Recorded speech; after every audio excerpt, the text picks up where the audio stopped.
This is the Amp Hour Podcast, recorded December 3rd, 2012. Episode 124. Urging Unemployment Ullagone.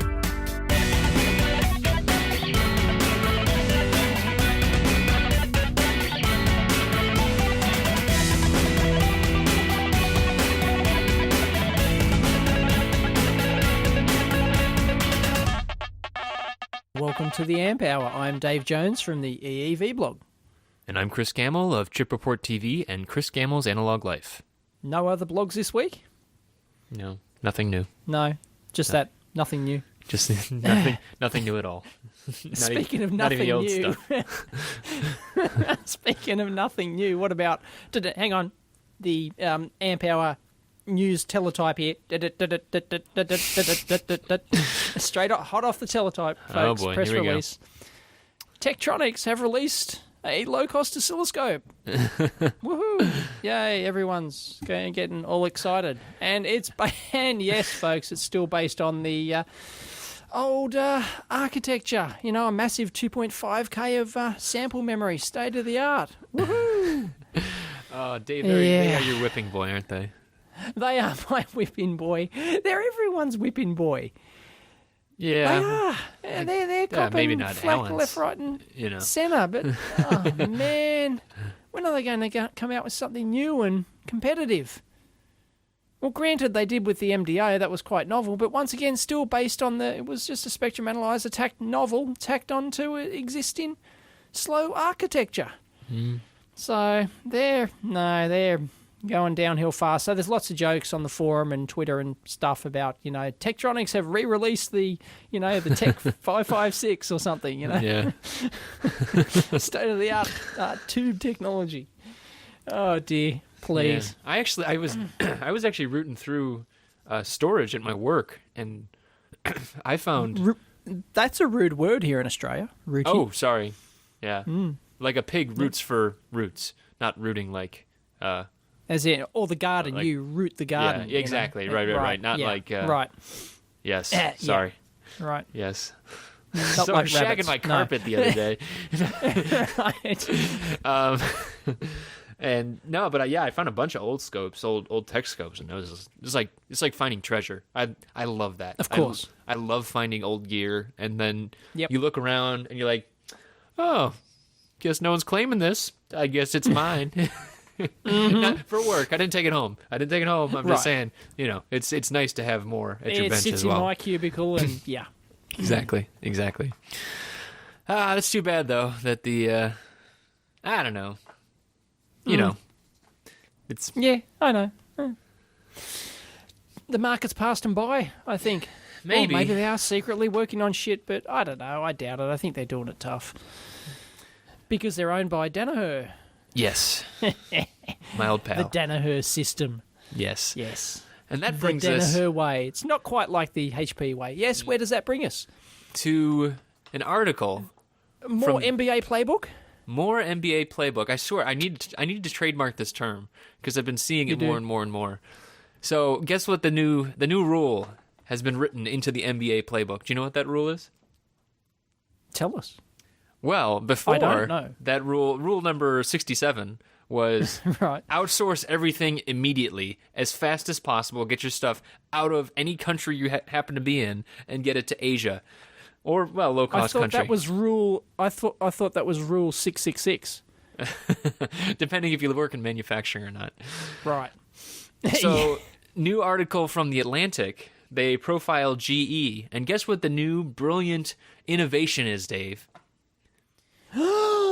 That's right. They're bringing it back. Insourcing. Insourcing. Bring it back. Exactly. Begging, please, can we have it back, please? Apparently, Mr. China. Someone figured out that if you design stuff next to where you actually make the stuff, you can actually figure out, well, maybe that resistor doesn't belong there because it always falls off the board. Or maybe I need to redesign this mechanical enclosure because it takes 3.5 hours to assemble it, where if I made one small change, it would take half an hour. Mm-hmm.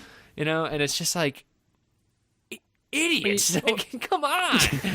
Of course this is what happened. And they talk about all the all right, I'm going to stop real quick and say I might get a little worked up about this, but they talk about all the efficiencies they're determining, and there were so many hidden costs, and it's like, well, who forgot to? Yeah, exactly. Duh. Who forgot to look at this 10 years ago or 12 years ago? These costs have always been there, right? And they're like politicians. They just look at the short-term benefit. Yeah. Or, exactly. Or partial short-term benefits, Well, and I think there's something about... They can't see the whole picture. Getting momentum, too, right? Oh, well, I'm a manager now. I'm in charge of this large company. I need to make action. I need to lower, raise margins, lower costs, yada, yada, yada. And on a balance sheet, I read balance sheets. Mm-hmm. I know how good that looks. That really does. It really does look good because you say, well, we've divested all of our factories and we've laid off all the staff. And it's and then crotch moistening stuff for an accountant. Exactly. Or for a CEO. Or for really a stockholder. That's the real thing. I mean, really it is. I mean, as a stockholder... That's something that is good. I'm not saying that that's a bad thing. What do you think? Altium share price has just gone through the roof. We'll talk about this later. Yeah, exactly. Right. Exactly. I mean, it really does look good on a balance sheet. But if you look at it holistically, as a company that's supposed to last for 50 years, 100 years, like GE, right? I mean, GE is the one that they're profiling here. Yep. And... I mean, General Electric for those young whippersnappers out there. That's right. Who think that they're just a finance company. Oh, yeah. Because they're into everything. They're into money. One of the big, they're one of the biggest. I don't know if you get them over there, but yeah. Oh, yeah. We get ads on TV for General Electric Finance, Oh, really? I've never seen any ads for it. But, I mean, all the credit cards over here, like my warehouse membership card is funded. Right. Is given by them and stuff. So, yeah, they're big. They're really big. Yep. What was I going with this? I mean, basically, it's what everybody knew, right? There's hidden costs in transportation, in communication barriers, in not working in the same locale, in inefficiencies, and in forgetting how to make stuff, right? I mean, we've been seeing, at least in the U.S., we've been seeing a little bit of a revival of, hey, manufacturing is kind of important. What do you know? It actually gives jobs and yada, yada, yada. Yep. So, of course, politicians love that kind of thing, right? Oh, well, let's bring back manufacturing. Rah, rah, rah. Yes. Rah. Right. And it's just that really frustrating. And it's sad because, I mean, I left my last job because of this. This is one of the main reasons I left my last job is because the jobs were getting shipped to China. And even in the face of many reasons not to, we were told, no, there are financial reasons. And that's fine. That was the decision they made. Of course, yeah. I don't hold it against them. At the same time, though, I decided not to work for them anymore. And you can still think it's stupid and not hold it against them. That's right, exactly. I mean, it's Absolutely. A decision, right? It's everybody makes their decisions, and everyone makes their decisions. If they're in charge, they make the decisions and they live with the consequences. Mm-hmm. And so it's but once the anger and the indignation has subsided, it's just sadness. Really, that's all that was left from this. It's just sadness about. These decisions that were made are, they affect a lot of things, notwithstanding the product quality, right? I mean, you were talking about the scope. That happened to be, my former employer. I don't hold anything against them, like I said, but I used to work for tech or indirectly, and through Danaher, and but those kind of things happen when you outsource everything. There are sacrifices that are made, and it's unfortunate. They don't necessarily, before people jump down our throats, they don't necessarily has to be. You can manufacture good quality shit in China. That's true, yeah. I mean, we've had lots of guests on here, right? Yeah, exactly. I mean, we've had Scott Miller on here. You can, but you've got to keep a very tight rein. Exactly, and it's hard. That's the other thing that a lot of people, I think, when they were starting out. I mean, I don't know. I wasn't there for when everybody started to ship stuff to China. But just talking to Scott Miller, I mean, talking to Zach a couple weeks ago, talking about his current experiences, it's just hard. Aside from the language barrier, you have to live over there. You have to do a lot. You have to move a ton of stuff, and I'm impressed with the people that do move that stuff, right? The ones who actually change processes and stuff. But that's just from a personal perspective. Huge. It's not from a business perspective. I know, it seems silly. It seems like it seems avoidable, and this article shows that too. They talk about all of the the efficiencies that they end up finding, and all of the process improvements that they have just from saying, well, we need to get better at this. And it's like, okay, well, maybe everyone should do that. You know, they should have done that 15 years ago. But I don't know. Maybe it's just a new reality. I don't know. Yep. I don't know. That's it. Okay, so I'm a little worked up.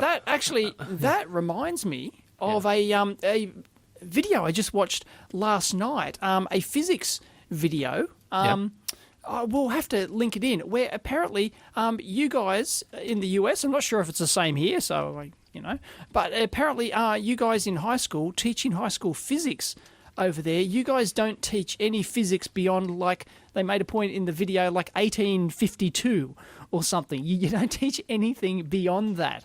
And it was sort of like a plea to Obama.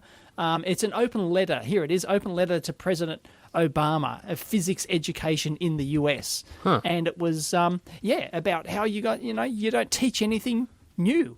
What's past 1852 then? I mean, is that just like dynamics? And... Like Alexander, like ancient, Tesla type stuff. I'm not sure when his reign was, but could be talking out my ass. But yeah, anyway, it was like, apparently you don't teach any modern physics at all, superconductors or anything, nothing new at all. Interesting. In high school physics. And it was a really interesting video. Anyway, I highly recommend that is interesting. I mean, everyone go watch it. My physics class is what got me into electronics, really. I mean, like we've talked about before, that was pretty late for that kind of stuff. But the fact that, we were actually working on electricity and magnetism stuff, and that's what got me into it. So maybe it's just regional, or, that's pretty interesting. It's maybe it's similar here as well. I don't know. But anyway, this was just about the US, so I thought it was a very good video. I would be interested from our listeners' perspectives, too. I mean, hearing about... I think physics is a big path for a lot of people to get into electronics. I mean, not just into the field itself, like I did, but just from like a hobbyist perspective, or from I deem physics to be close enough to the field of electronics that if people get into physics, I'm happy, just as happy as if they got into our field. Electronics. Yeah. So, definitely. I mean, there's some physicists that are way better at electronics than I am. I know that. Because a lot of them actually, I talked to some of them too, and I'm always surprised. I'm like, because I know a lot of physics guys at my university and stuff, and a lot of them, I talked to them and they're like, oh yeah, I'm running this experiment. I had to build this huge setup. Excuse me. And I'm like, really? You built that? Like in physics? He's like, well, yeah. It's, like in physics, right? And in a lot of fields, really, the equipment just doesn't exist when you're in research. Doesn't it? You've got to build your own shit. You just got to. Well, I guess I got to build it. I've got this great idea. How do I test it? Yeah. I've got to spend 6 months building something. Right, exactly. Oh, that's frustrating. how do you test the test then? Right? Exactly. And a lot of these physicists go on to form tech startups and things because they've got an idea, and it might be something as like a new semiconductor process or something. Yeah. And they go and form these startups. So it's all good. Yeah, so, definitely. Yeah. And Dr. James Truchard from National Instruments would be happy about this, right? He would say, more physics kids, more engineering kids, that's what we need, more to go into engineering, right? So he was at a show in London, and he gave this speech. Actually, he gives a lot of great speeches. And, you can go back through and look at all this stuff. But my contention with this is actually not, I mean, I agree in general that, we need more students in engineering, we need more general interest in engineering. And, but I don't necessarily agree that, like, it's at that point yet. I mean, like, in terms of we were talking about money earlier, but are we really there, right? I mean, like, so we say today... And is it worthwhile, are you saying, for people to get into the field? Yeah, well, not even worthwhile. In terms of career and money. Okay, so he was saying, people need to go into engineering versus finance, right? A big pet peeve of mine is people leaving engineering going to finance. I don't, they do it for money. That's fine. No, it's not. Okay, it's not. Fine. Let's be selfish here. Come on. But the argument, which I've seen before, and maybe we should maybe talk about it, is if there really was a need, wouldn't salaries rise? Like, supply and demand. We've talked about economics before. Wouldn't salaries rise to the level where people would then eventually start to make that choice? Like, why doesn't that happen? That's what I don't understand. Well, it kind of does, because you hear about a lot of people getting into engineering because they either think it pays well or they've heard it pays well. Or it pays maybe it doesn't pay as much as, say, finance, for example, or management, higher levels of management, but it still pays pretty well. Generally speaking. Yeah, I guess out of school, like if you're leaving school with an engineering degree, you're going to be making more than someone with a math degree or philosophy arts degree or a human resources degree or something like that. Yeah. Right, and yeah, I guess that is true. Yeah. But eventually, like, wouldn't if there really was a need? That seems like that's always the argument, and I don't really know how to justify that. Not even necessarily just like people entering the field and younger engineers, but if there really was if there really was a need for it, wouldn't salaries rise? And that's why I don't understand. I don't understand why. Maybe engineers are too smart because they hire like one very smart engineer who does everything, and then they don't need to hire anymore. Well, there are efficiencies, and there are efficiencies in the workforce, and productivity continues to rise, right? Even that Atlantic article talked about that, and that's why some of that manufacturing is able to move back. But I don't know.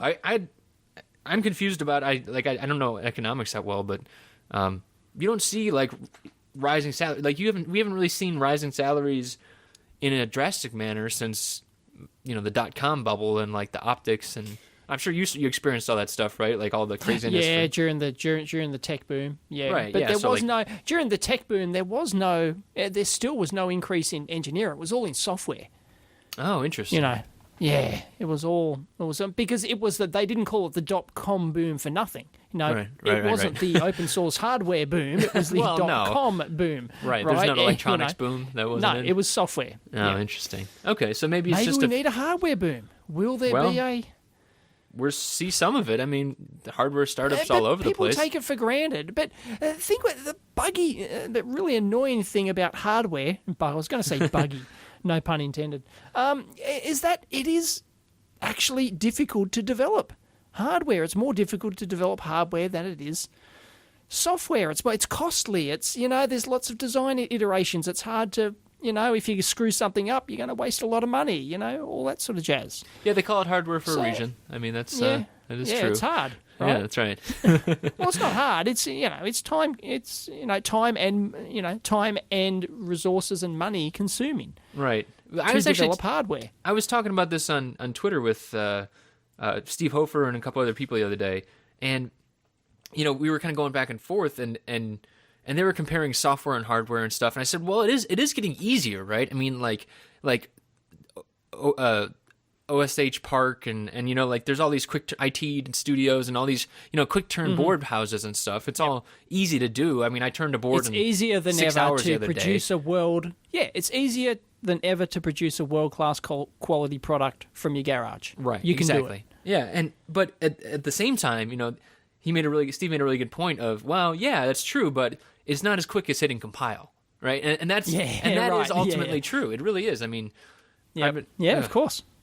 I wish hardware was like that, but even an FPGA build is slower if you got your chip printer machine.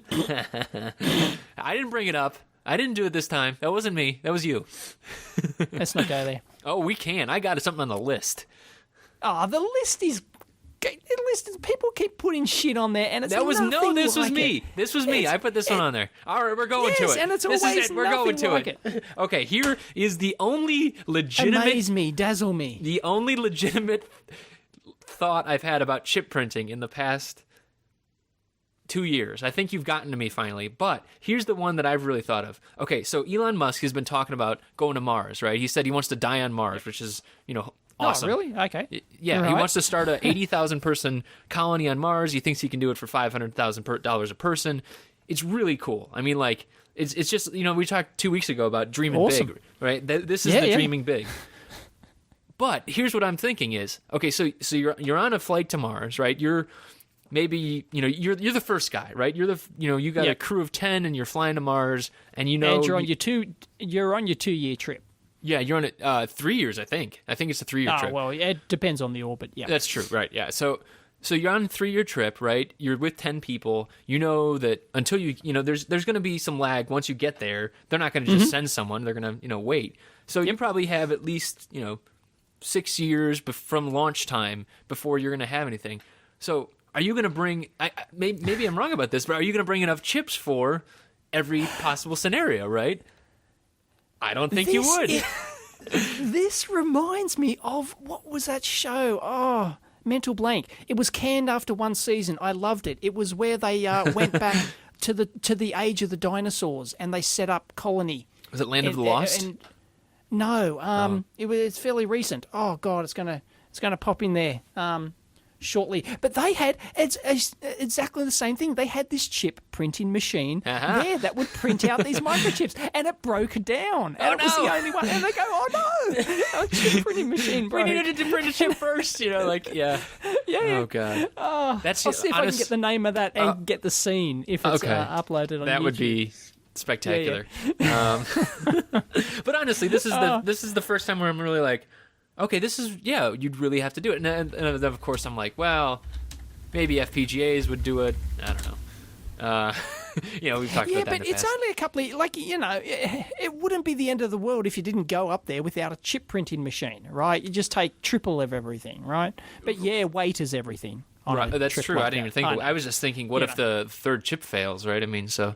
Well, you've got to send more on the next. You've got to be able to. If it's so critical, you have to have backups of backups of backups. It's true, right? Yeah. If it's so critical to your life support, right? If you're going to die if this thing fails, well, that's what you take spare of. That's right, and lots of. Yeah. So, I don't think it's that. Yeah, sew them in your underwear, that kind of thing, right? Yeah, right. Yeah. I have to say, so my aspirations with CNC machines, part of me is thinking that I'm just going to have to, put my money where my mouth is and just start trying something. And, once I figure out a CNC machine and make other things, maybe someday, we'll see. If other people want to beat me there, I will happily try and help after that. But, eventually, at some point, if no one else is going to do it, then I'm going to have to do it. So, just saying. Terra Nova. Oh, that's the name. Terra Nova. That's right. I remember that. They went through a portal thing. Yeah, awesome. Right, of course. They had this chip printing machine. Oh, now our widget's broken. Because they had these glass tablets. Fancy. Well, that would never happen, right, Dave? Right. No. So their tablet broke. The chip out of their tablet. Oh, don't have one. And the chip machine. Yeah. And since we're on the topic, we should bring up other people where, a bunch of people were sending this on Twitter and someone put it on the list too. There was a low-cost conductive composite material that someone printed for a little hand controller and stuff. But it's just, I mean... Yeah, but I've been telling you, you've been able to print conductive shit I know. For 30 years. I know. I agree with you. I mean, it's nowhere near printing a chip. I discounted this as soon as I saw it. I mean, not that it's not impressive, because it's always impressive when this kind of stuff happens. But, there's an article in the news. Cool in its own right. Yeah, okay. Yeah, definitely. Yeah. But it's going to be sensors. Your ridiculous idea. And flexible solar cells. That's the kind of stuff you're going to see printing first. And that stuff is happening. So it's, keep an eye out. People should... absolutely. Start a Google alert. That's what I do. And you'll grow old and die before you see it. Maybe. Sorry, I'll dude. Die on Mars. Would you go to Mars if you had the choice? If I didn't have a family, yeah. What if you could take them with you? Not really. No, because there's no opportunity. It's a one-way ticket, right? Oh, I know. That's what I'm saying. I would accept that. No, I would do it in a second. I would do it in a heartbeat. How cool would that be? Yeah, man. Yeah, I know. It'd be freaking awesome. But then again, once you have a kid, stuff after me. But then you'd go. Right. We're gonna call this Chip Printing Mountain. and you'll have minstrels sing songs about you. Goodness. Yeah. No. It'd be very. Yeah, I would. I don't know. It'd be tough. It's weird, right? To think about. As a family guy, no, I certainly would not do it. Right. Well, I don't have kids either, so I couldn't say that changes things. That changes your attitude because there's sure. No future for your kid on Mars right now, right? So there's. Well, no, you go build it and then you send them later. Like the explorers did, you claim all this land, lost in space. You start growing space crops. Right. I don't know. Yeah. Well, that's what they did in this TV series, Terra Nova, right? They ruined the planet, right? The planet was ruined, and they found a way to go back in time. So they, all these people, they went back in time and started from scratch. started ruining things earlier. Yep. Sounds about exactly. right. Yeah. We have another thing on the list from space. So Scott Harris, he posted this picture from eBay. Actually, you can buy the vehicle power interface rack and console from the Hubble Space Telescope. It'd be absolutely useless, but I want it. Talk about a teardown, right? Shipping is only $1,500 to select locations. I think in the States. It only costs $75,000 buy it now, but there is a make an offer button. That's right. Buy it now? Oh, my God, yeah. And the seller's name is It's an Amazing Life for Sure, with 16 feedback. So how did this person, is an amazing life for sure, with 16 feedback, get a hold of this thing? Yeah, it makes you wonder, right? I mean, it's all paneled. Where did they get it from? It's all console. You know that, like, when this thing was built, I mean, people can look at the pictures, but when this thing was built, they didn't have desktop computers then. They were just custom consoles. I mean, this thing was built from scratch, right? I mean, not scratch, but... it's not that old. We're talking Hubble Space Telescope 1986 here, Still, I mean, it was probably, like... Yeah, it could have been point-to-point wiring, in the early maybe 80s. PCBs, I guess. I don't know. Single side, but I don't know. I was young then. It's great. Yeah. I just want it. If I was rich and I had, oodles of space, I'd be getting shit like this. Yeah. It'd be great. Yep. And just think, someday they could, put my chip printing machine on Mars eBay. And then people could buy it there. All right, I'm done talking about chip printers. What about Altium? Should I hit the make an offer button now? No, don't do that. Oh, okay. What about another often spoke about topic on here? What about Altium? What's the deal there? Altium. Yeah.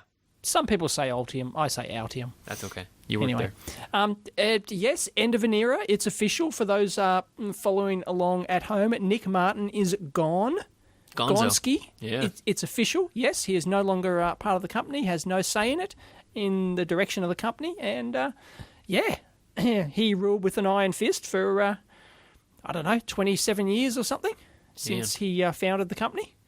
And, no, they booted him out. And in the end, if you've been following, I've been updating on Twitter and the forum and stuff, and he tried to challenge it. He tried to get being the biggest shareholder, tried to get all the board thrown out. Did we talk about this last time? Yeah, I think so. But yeah, I think we're... But the important news is that the software is still... Oh, well, yes. I'll get onto that in a second. So, no, as it turns out, he was... at the last minute, he withdrew his...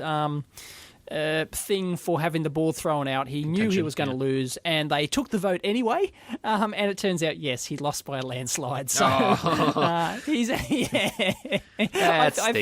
think they took the vote just to rub it in. That's too bad.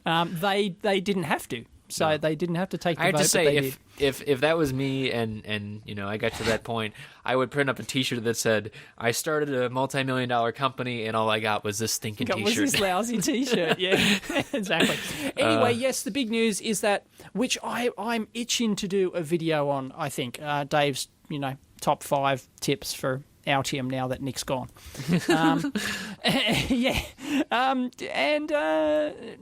Anyway, the big news is that they are getting back into core, in quote marks, EDA functionality, which means none of this Internet of Things stuff, none of that.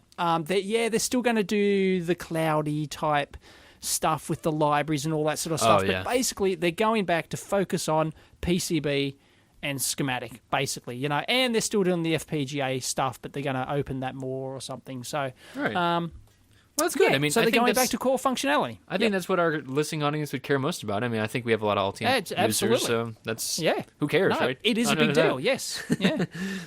Because there were a lot of disgruntled people who were upset with the direction that they were going. Well, next, you know what's next? Yeah, insourcing back to Australia. Right, you think they'll move back here? No, I think they're really they love their costs over there. They're gone for good. They love their low costs, which a lot of their program is not done in China, though. Ironically, so there you go.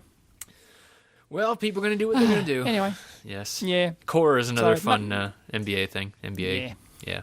Yes, I know. Yes, it's a wank word. Once it's you on the buy wank up word a sheet. bunch of other companies and you change everything around, you do a 180 and then you say, "Oh, we're going back to our core." Yeah, Oh, exactly. okay. And the share price skyrocketed as a result, Of course, so- Yeah. Anyway, it remains to be seen where they go. I've got some good ideas, which I'll, some obvious, bloody obvious, blindingly, stupidly obvious ideas, which I'll probably put into a video sometime soon. Because it ain't rocket science. When you've only got one product, folks, it ain't rocket science, okay? Make it good. Make it better. Make it be the number one in that niche industry. Yeah. Don't try and bite off more than you can chew and be a tool for everyone. Yeah. Gee, folks, And how about going over after the all segments of the market, the low, the mid, and the high? Yeah. Hello, McFly. Anyway, yep. So would More on that. you go work for them again? Would that Hell no. What about I wouldn't go work for anyone again.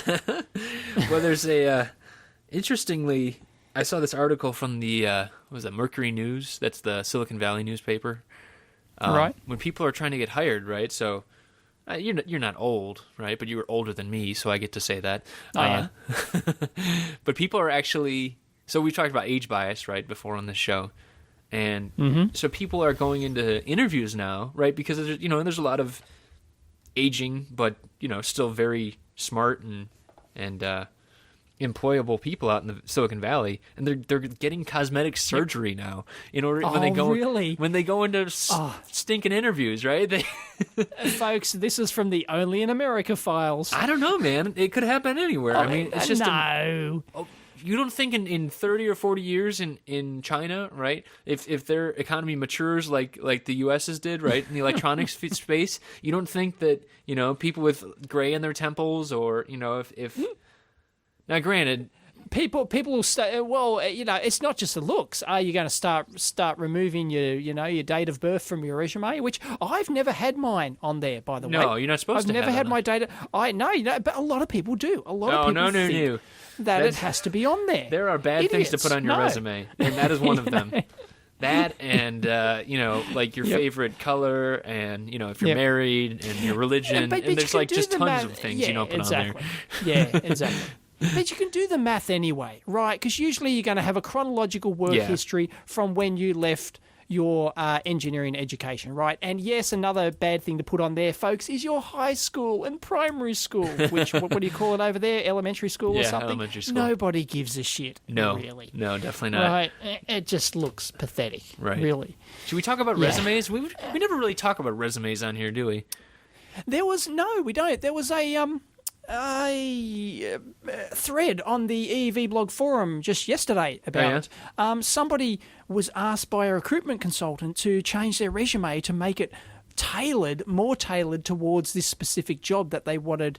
That they were, shoving him into, because he wanted, they want the commission. Consultant knew, they want the commission, and they knew that they wanted them to work on Atmel microcontrollers. So even though he already had it in his resume, they wanted him to change it so it was the focus of the resume. Interesting. And this is a basic stuff. If you're going for a job and there are ways to format your resume so it's bit neutral in that respect, but if you're really if you know that they're after something very key, you should always modify your resume to highlight that thing that they're after. Right, because otherwise it should be like a bullet point practice. Or two. And if it's like they want AVR experience, you should talk about every single project you've done with that, and intimate details of what you know about peripherals and yada yada yada. Right? I mean, it's that is important.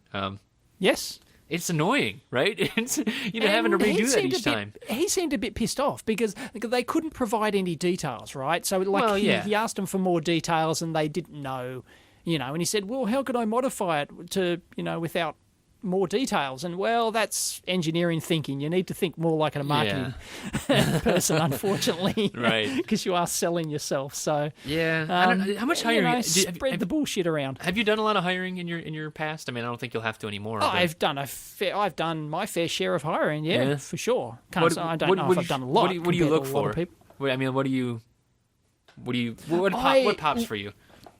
Well, we've talked about it before. The first thing is if you seem keen and enthusiastic, i.e., you work on shit outside of hours. You know, that is On a that is resume, number though? one. Yeah, absolutely. Okay. All right. Yeah. No, I That's agree. the I'm shit you just checking. Haven't you seen my job? I've Dave, done we 2 all videos. know I don't on watch your how to videos. We know this. Well, I've done 2 videos on job tips, and it includes resume tips All as right, well, I and that's have one of the watched these, big actually. ones. Yeah. Right. Yeah. No, I and say that's the one same of the thing. big ones. It's like bring shit in, right? I you've worked on. I read resumes from the bottom up, right? I mean, I am completely with you in that regard.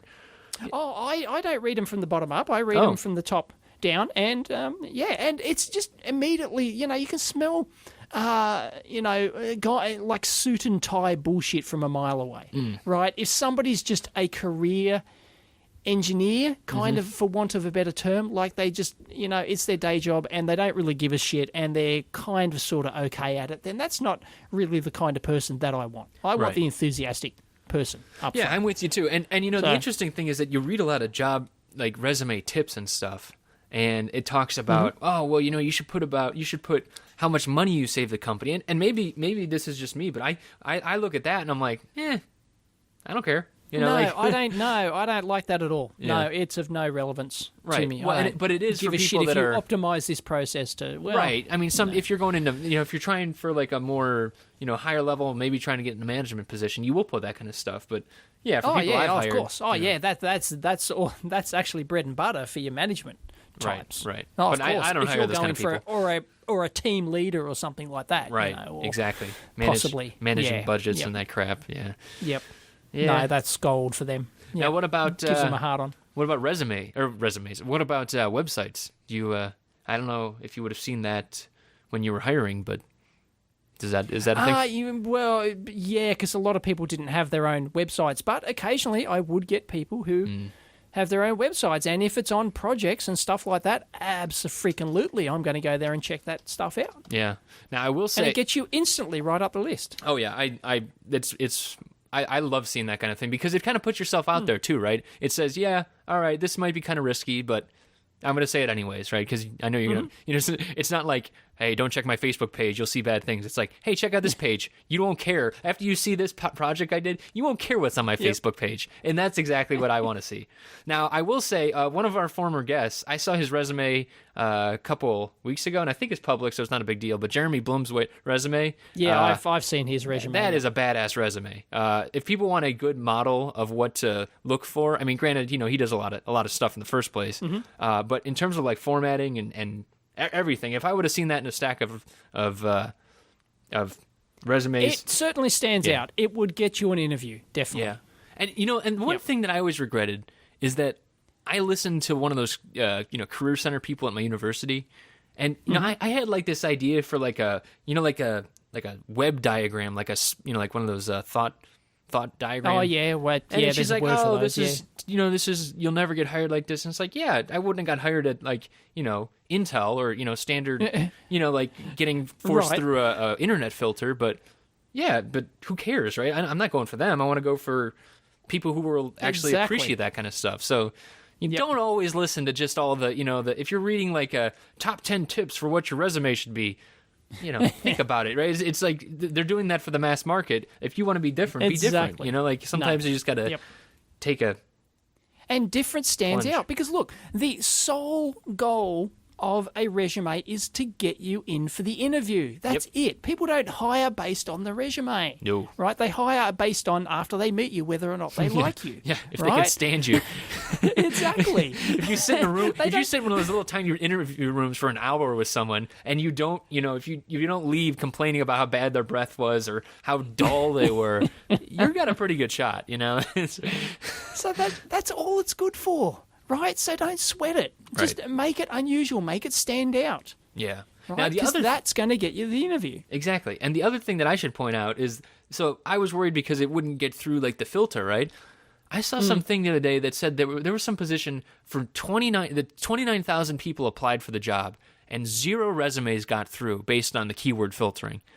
Because they just, either the program wasn't working right or they had too many keywords they want.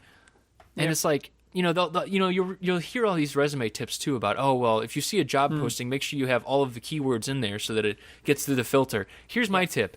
Don't go through the goddamn filter if you can help it, right? I mean, if you Exactly, have go any around other it. way of getting your resume in someone's hands, do it. Whatever way possible. I don't care what it is. Have we talked about that on here before, of ways to find people? Like, it's not hard when you know the email address for a company. Say they have, like, admin at companyx.com or something. You search Google for at companyx.com and then engineering in front of it or something, and you might get like the engineering manager for that company because he's posted something in some sort of news press release or something like that. Bang. Well, right? LinkedIn these days, you can figure out a lot of stuff. Or LinkedIn's even easier. Yeah, it's right? like it's stalker's heaven, Yeah, exactly. Yeah, I was actually I did an alumni event down at my university, and I felt like a weirdo because I'm sitting in front of all these students who are like, it's like 40 students who came to listen about career stuff, and there was these other nice people that volunteered as well, and I'm talking about how much of a stalker I am on LinkedIn, and I'm kind of looking around, and I'm like,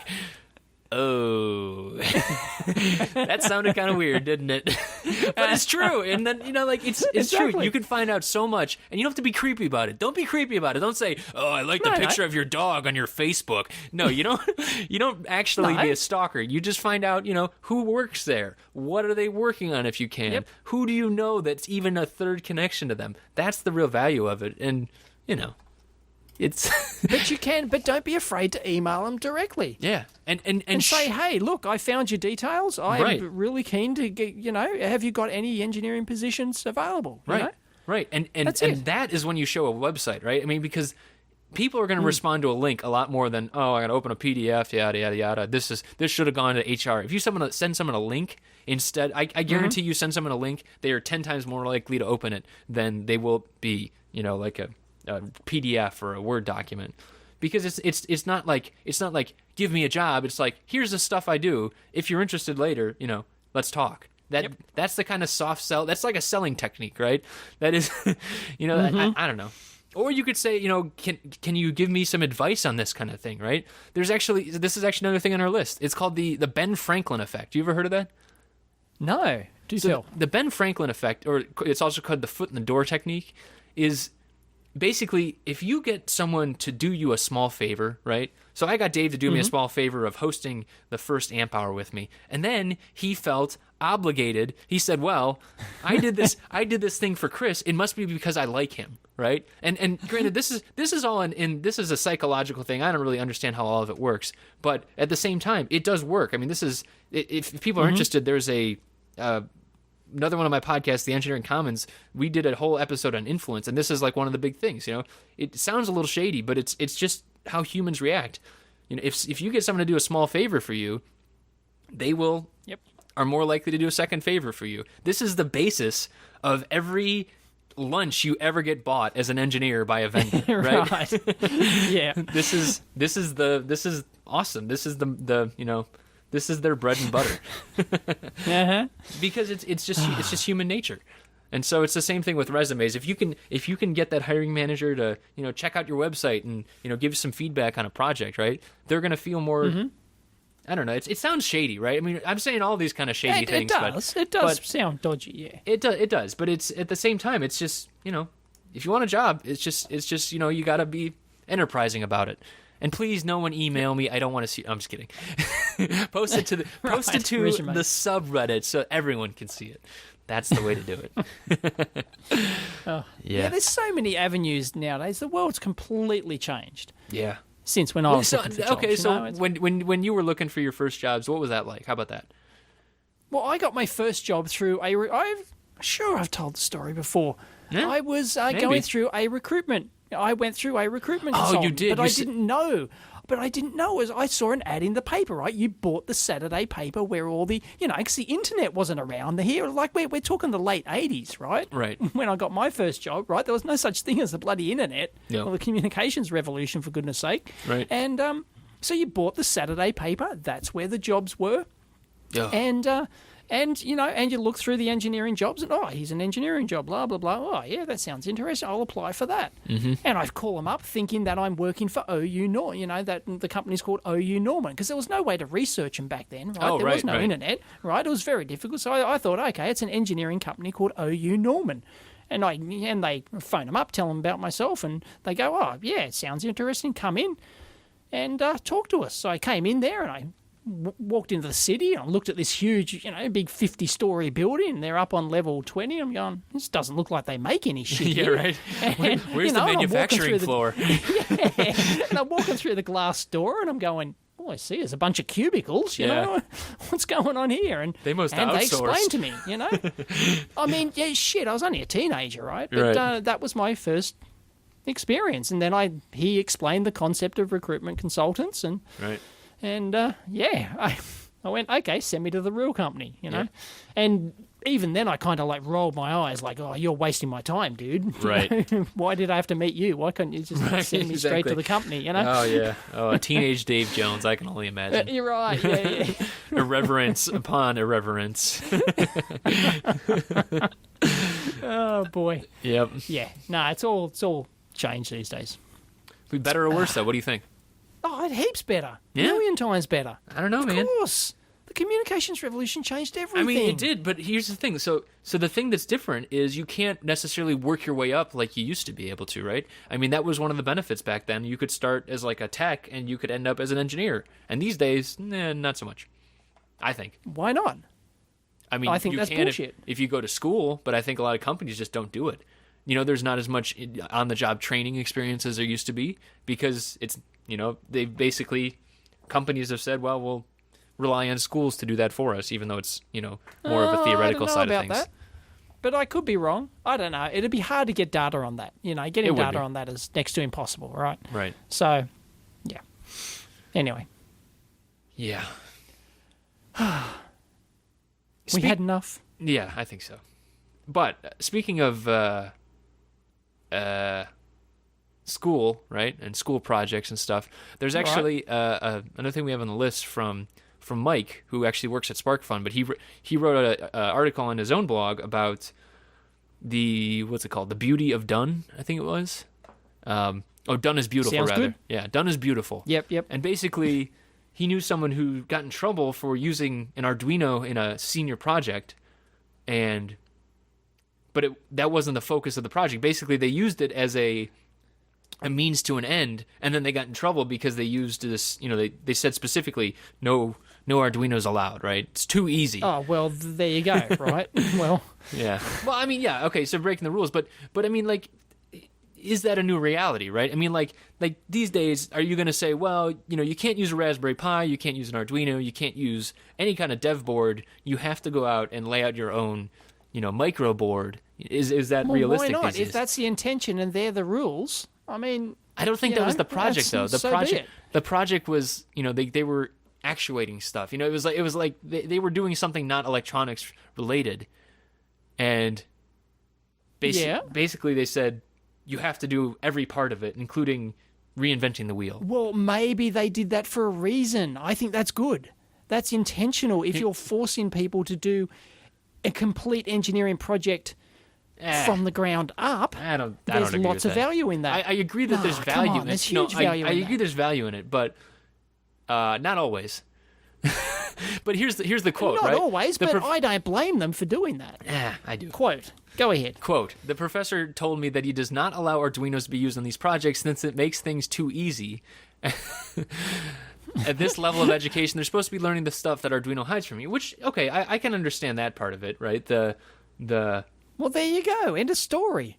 Yeah, surely. Writing the registers, that kind of stuff. I'm doing all that stuff now, right? I'm actually relearning. I'm relearning programming right now personally. It's C or assembler. C. It's a sordid affair, let me tell you. It's been a while. But at the same time, C or C++? C, just straight C. Right. Okay. Yeah. Excellent.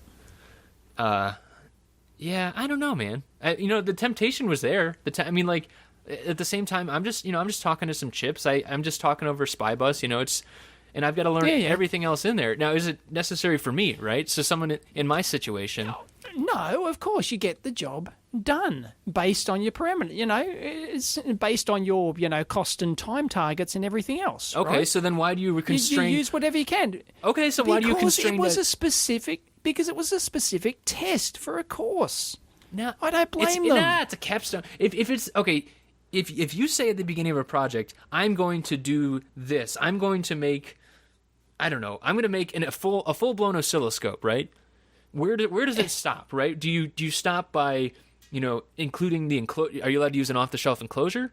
Are you allowed to use an off the shelf dev board? Are you supposed to design your own, You're chips? setting it up. You make the rules. Just like, say, the 7.4 series design contest or something, right? Design, some huge thing with 7.4, right? It's stupid, right? You wouldn't do that in the real world, right? But you do it for a reason.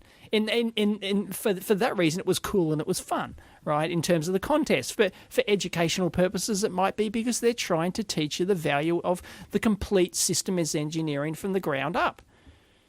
Yeah, I guess. I know that's not how it happens in the real world, right? Right, You're going to take any exactly. damn shortcut you can. Right, exactly. Right? If it was a course on, programming, right? Then I'd say, okay, yeah. You should be learning how to write to registers, right? You should be doing the same stupid bit masking that I have to do and all this other crap that I'm relearning, right? I understand that, and I agree with that. But if it's a project, I'm totally with Mike on this. If it's a project where you're trying to get something done, if you're trying to achieve a goal. If that's the sole purpose, I agree.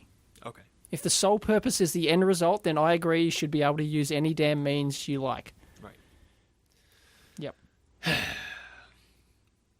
I don't like programming, Dave. Really? I don't know. An analog guy doesn't like I know programming. that's weird, right? Just solder. Solder is still my friend. Yep. Solder is your favorite programming language. Yes, it definitely is. Are you programming much these days at all?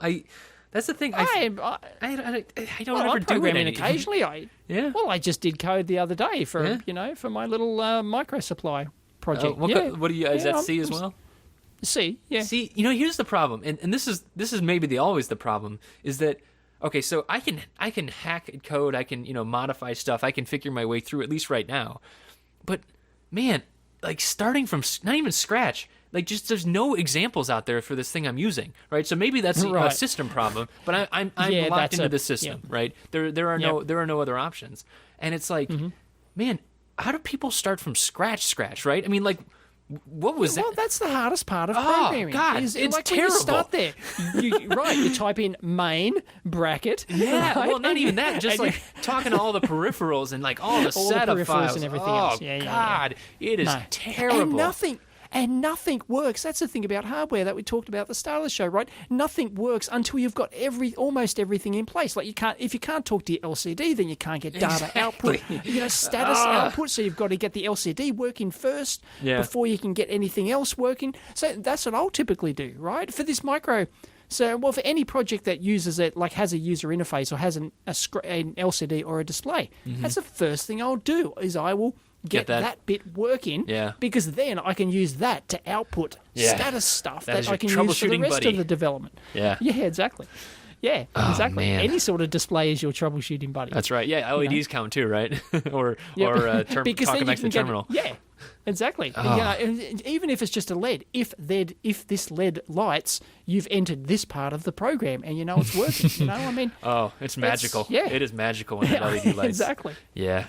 Exactly. And you can do it without that. You can set spare pins to go high, but then you've got to hook up your scope and everything. It's just not convenient. You know. No, I agree. It's just more convenient if there's a display there, and you can get it to print strings and get it to print numbers. You can get it to print internal counter numbers and stuff like that. Yeah. So very, very handy. A lot of people say, that's what a good debugger's for and all that sort of shit. I prefer to, work on the real display and have the thing output. It's so much faster, right? I mean, you don't have to. Well, then you remove a step from it, right? It's okay, the display is working. I can test that the display is working by typing test or whatever. And you don't have to worry that the scope's broken or that the probe fell off or that the anything else really at that point. I mean, I like the way you did. That's smart. Yep. Excellent. I don't like it yet. Maybe I'll get into it. Maybe this is the problem. Maybe I didn't struggle enough when I was doing programming projects, and I'm just I never learned it well If it enough. doesn't tickle your fancy, it doesn't tickle your fancy. I mean, I think we talked the other week about how I went through a whole programming phase where I hardly did any electronics. I was into just programming. I was churning out. I was writing huge 10,000 line long programs. And I just loved developing algorithms for. And kids, that was before energy drinks. Can you imagine? Right. Oh man. Oh boy. What was I talking to about that? I know. So my friend has a startup, right? He has a software startup, and we were talking about. I was meeting with him the other day, and we were talking about someone having a Red Bull dispenser at an office, and I'm just like, oh, that's disgusting. Why? Yeah. There's just this whole like subculture of startups now and stuff. And it's just. It's like, you have to. It's like the whole like Silicon Valley thing. You have food there. Yeah. That was something I was always blown away by. I went to go visit a company out in Silicon Valley, and they just had gobs and gobs of food at the office. Right? I'm like, who's paying for all this stuff? There's just chocolate covered pretzels here. This is delicious, And I felt guilty eating it, so I'm not eating that. It can ring warning bells, right? When companies provide. These energy drink vending machines in the lab. That's right. Yeah. It sort of means that they're working some pretty long, and you see pizza boxes stacked up in the corner. Oh yeah. It can ring alarm bells, folks. That's true. You don't like that sort of thing, but if you're young and single and you don't mind working 18 hours a day, hey, go for it. It could be very. Be very lucrative, right? We actually have a link here about that. This is actually from 2 months ago. But I still think it's a really interesting chart, and it's actually like a little interactive chart, but I had no idea how much some people get paid at startups. It's kind of ridiculous. Maybe it's just because of geographical differences and stuff, but, we're talking like software people get like 6 figures going in, right? And I'm like, and all I could think when I heard about this is, they're getting 6 figures, but aren't they struggling for funding and stuff? Like, I don't understand it. Like why are startups paying so much? That's what I don't understand. They're paying. It depends on what sort of startup you got. If you've got a startup that already has venture capital funding, then bingo, they're going to spend. They're going to pay you a lot of money. But if you're actually part of the startup, like founding the thing, no, you're going to be living, and you haven't got your venture capital yet, or you don't want to take it, which I highly recommend. You're Is it like the lottery effect where, you get, we got $2 million in funding. It's like, raises for everyone, Yes. It happens at big corporations too. Yeah. If you're hired at the start of a big project, that's when it has all the funding, and that's when they're going to pay you the big dollars. If you're hired at the tail end of a project, they've got no freaking money left. Yeah. Seriously. And this is big, tens of billions of dollars corporation. This is how it works internally. Yeah. It's like they just keep, At the start of projects, running as fast as they can, and then they say, okay, let's bank account's start dry. off a new thing. Yeah. They've started out with their, $10 million budget for this project, or $10 million doesn't get you much in a big company. I know, in hardware, Let me tell you. Yeah. Yeah. It's like, right. 2 proto runs and a couple of plastics. Right. And a lab and a... Yeah, exactly. Yeah. A couple scopes. Oh, man. So, yes, you stand the best chance when projects are brand new. That's when you want to get in, folks. That is weird to me. I guess, I've never really, looked at startups. I'd never heard of hardware startups when I was leaving school or anything.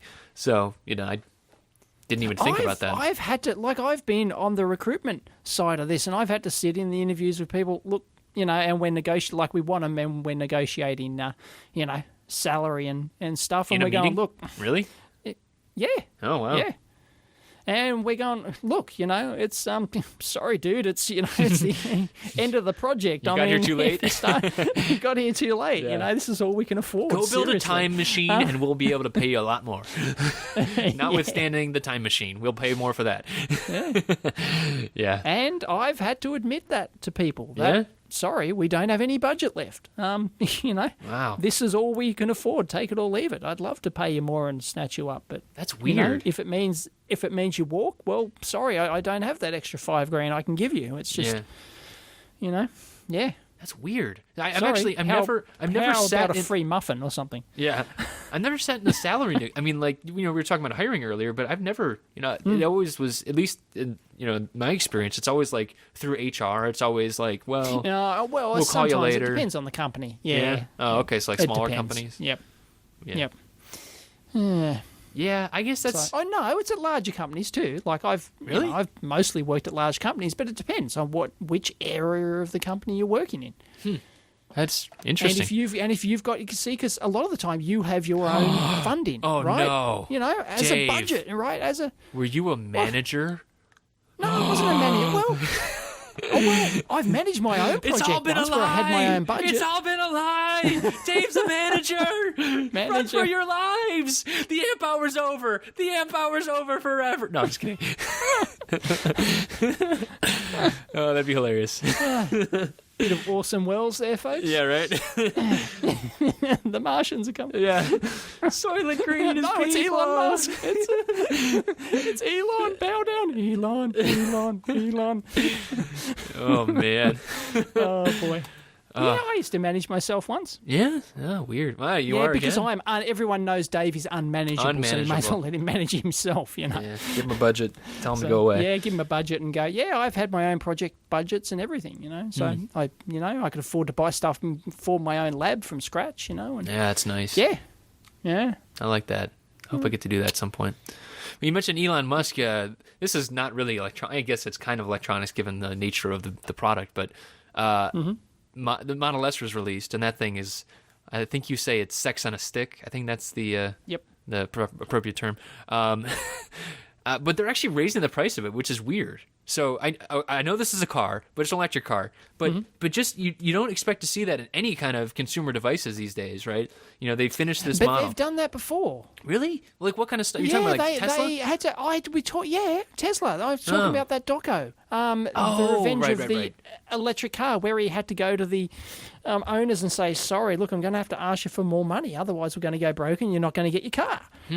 And maybe it's a similar thing. Maybe he's like, I'm building a spaceship. I'm trying to go to Mars too. So yeah, I know that costs a lot of coin. Yeah, exactly right.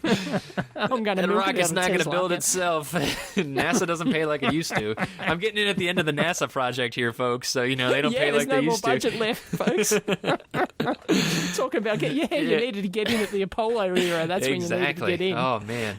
Yeah, and maybe that's when engineers. I'm thinking about, like we were talking earlier about electronics.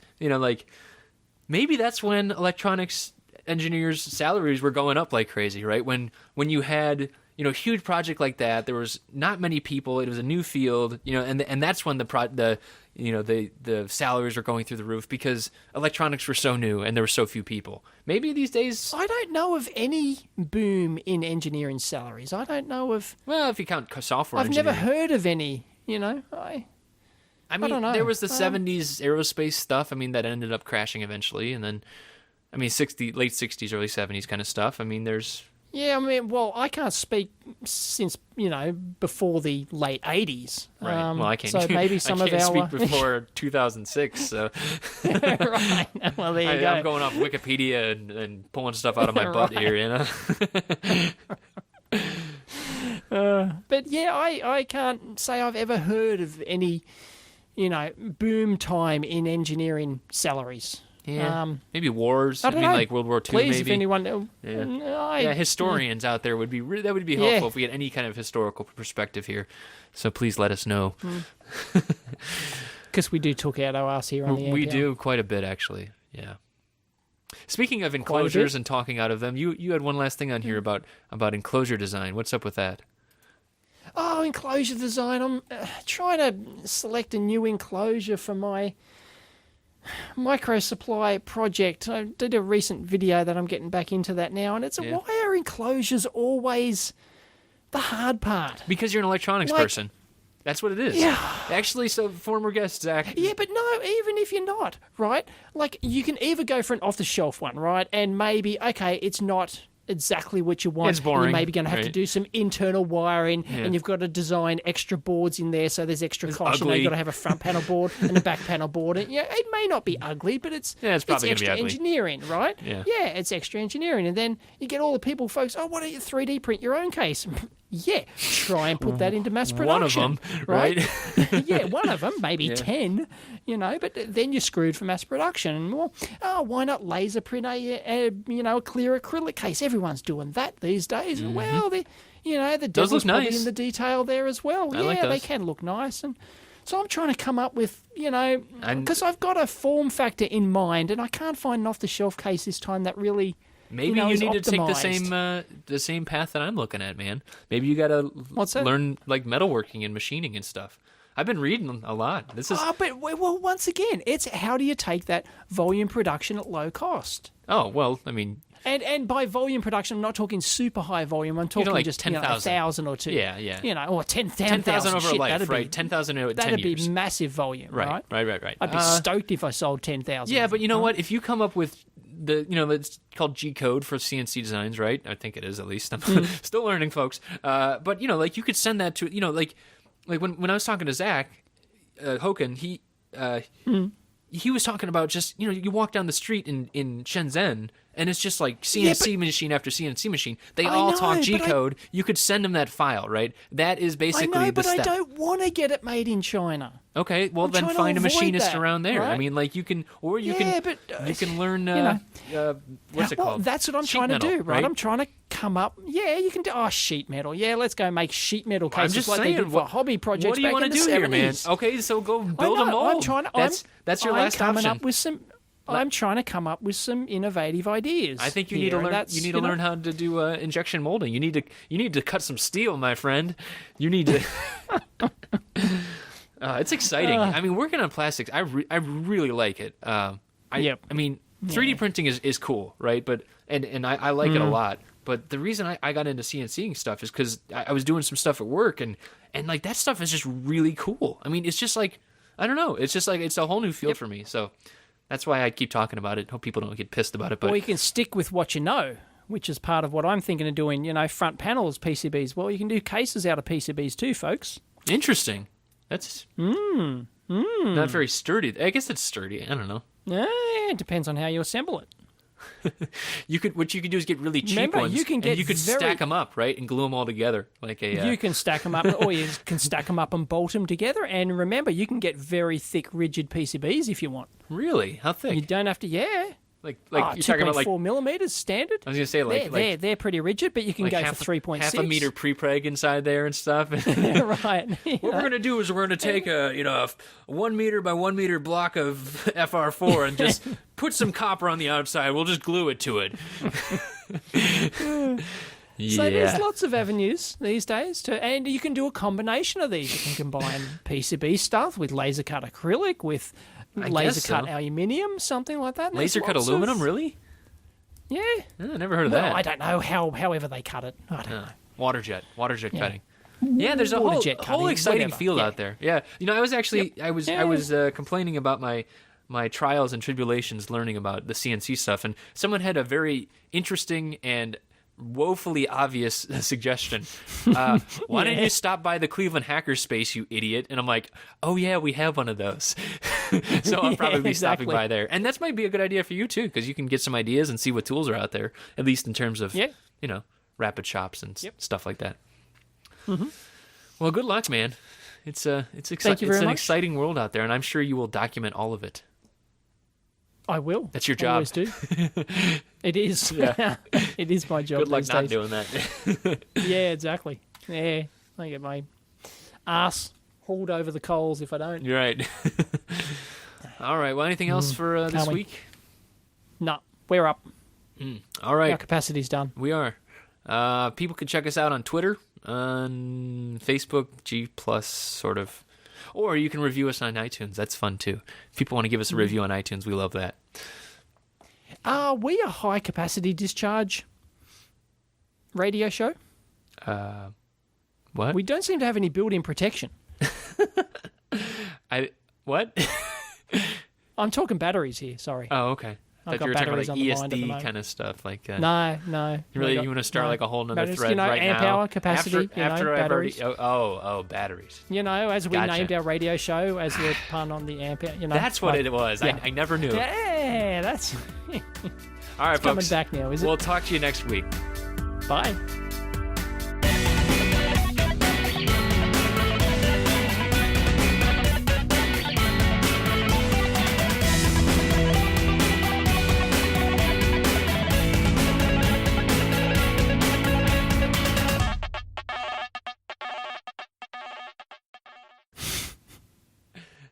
Nice.